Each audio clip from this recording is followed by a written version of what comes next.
In the name of Allah, Assalamu alaikum, my dear students of class 12th. Welcome to all of you in this online session.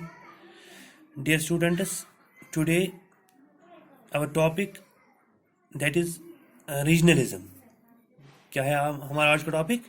Regionalism है। इसको हम उर्दू में ये भी कह सकते हैं इलाकायत, कि ये मेरा इलाका है या ये मेरा एरिया है तो मुझे इसकी लॉयल्टी होनी चाहिए, या नेचुरल सी बात है, ये लॉयल्टी होती ही है।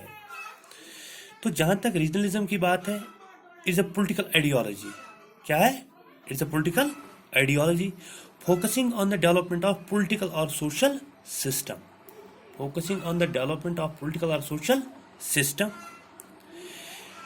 जहाँ तक इसका ताल्लुक है, तो एक जब कोई एमएलए हमारा आता है या हमारा कोई एमपी आता है, तो अक्सर ये जो वोटिंग बैंक होता है इनका, इसमें ये कहते हैं कि देखिए मैं आपके एरिया का हूँ या आप मेरे एरिया के लोग हो, तो आप मुझे वोट दो। मुझे पता है हमारे एरिया में कौन कौन सी प्रॉब्लम है, हमारे एरिया में कौन कौन से इश्यूज हैं, तो मैं उनको 100% सॉल्व करूँगा। तो यहाँ तक ये कहता है कि वो एक लॉयल्टी गेन करता है इन वोटर्स की, और यही इसका एक खास कारण बनता है कि इसका रीजनलिज्म का।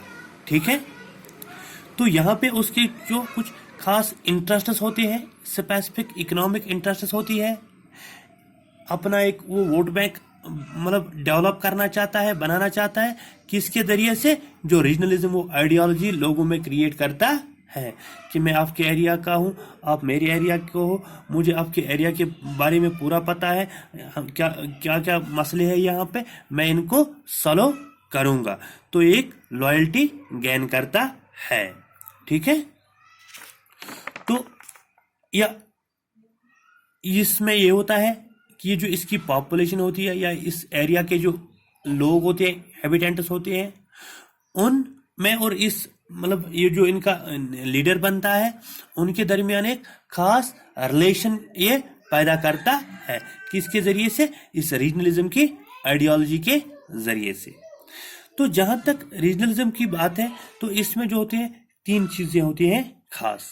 क्या होती है खास? 3 चीजें होती हैं। क्या होता है? पहला, movement is demanding territorial autonomy.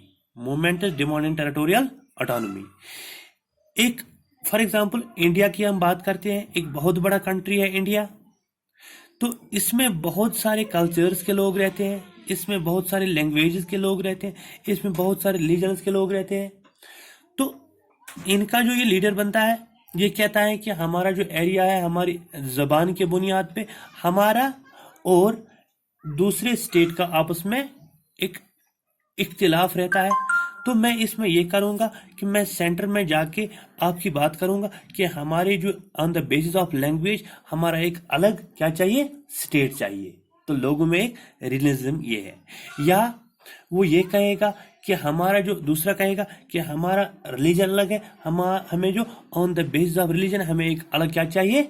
State चाहिए। ठीक है, या इसी तरह अगर हम स्टेट में ही बात करते हैं, तो स्टेट में ये कहता है कि कोई पहाड़ी मतलब लीडर है, तो वो कहता है कि जो हमारा पहाड़ी तबका है या पहाड़ी जो है पॉपुलेशन है, इनके लिए क्या है? एक रिजर्वेशन दीजिए।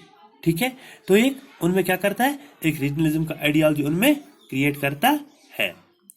या इसी तरह दूसरा जो होता है, the organisation of central state on a regional basis for the delivery of its policies. ये पॉलिसी बनाता है कि मुझे अपने एरिया में कौन कौन से काम करने हैं।